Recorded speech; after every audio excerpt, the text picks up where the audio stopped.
tous. Alors, dans la dernière vidéo, je vous parlais que j'allais commencer un projet, donc rénover entre guillemets, on va dire, une voiture pour la revendre. Donc c'est une voiture d'occasion que j'ai rachetée pas cher, qu'on va refaire tous ensemble. Et je vais expliquer un petit peu ce que je fais dessus. Je ne suis pas mécanicien, je ne suis pas carrossier, donc je suis toujours preneur évidemment de conseils constructifs, pas des critiques du style ah ça pue. Bon. Mais enfin voilà, donc cette petite vidéo pour vous présenter donc la voiture en question qui est juste derrière moi, qui est une petite Toyota Aygo. Donc je vais vous faire un petit peu le tour.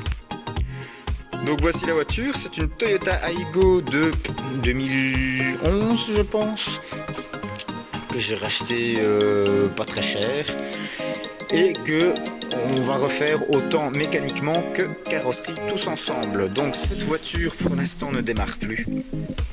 Donc je vais regarder un petit peu pourquoi, mais à mon avis elle a un petit souci. C'est une voiture qui a été entreposée sans rouler pendant un bon moment et elle a un souci je pense électrique. Donc déjà la batterie elle est complètement HS.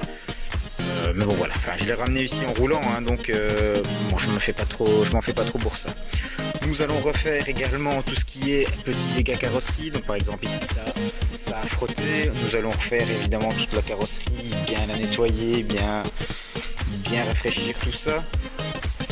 Hop, je vais mettre comme ça, on verra mieux. Donc ici on peut voir que la voiture a pris aussi un coup, que le pare-choc, les clips ne tiennent plus, donc on va tout démonter, on va voir un petit peu ce qui se passe derrière et pourquoi ça ne tient plus. Ici on voit que la voiture hop, a eu une petite poque, donc on va débosseler, on va remastiquer, on va repeindre l'élément avec les moyens du bord. On voit que la voiture présente également quelques griffes, donc je ne sais pas si on verra à la caméra, voilà, bon, on voit vraiment clairement que c'est des coups de clé. Donc voilà, nous allons refaire en plus de, bon, vu qu'elle était entreposée à un certain moment, hop, sans rouler évidemment, elle présente pas mal de mousse, de verdure, etc. Donc j'ai la clé, je vais vous montrer un petit peu l'intérieur. Donc l'intérieur également a eu des dégâts de la moisissure. Hop. Donc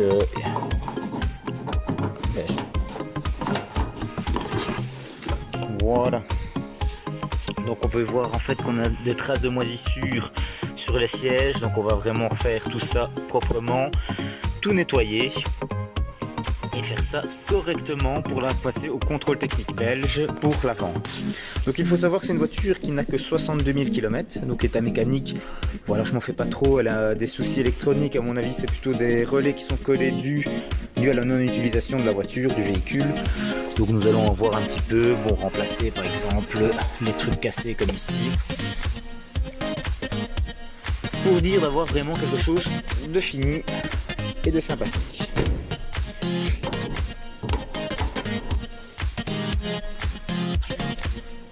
Donc voilà pour la présentation, n'hésitez pas à vous abonner si vous voulez voir les différentes étapes d'évolution de cette voiture, de la rénovation. Je vous donnerai les trucs, astuces. Encore une fois, bon, je ne suis pas mécanicien, je ne suis pas carrossier, je me débrouille pas mal dans tout ce qui est véhicule, voiture, etc.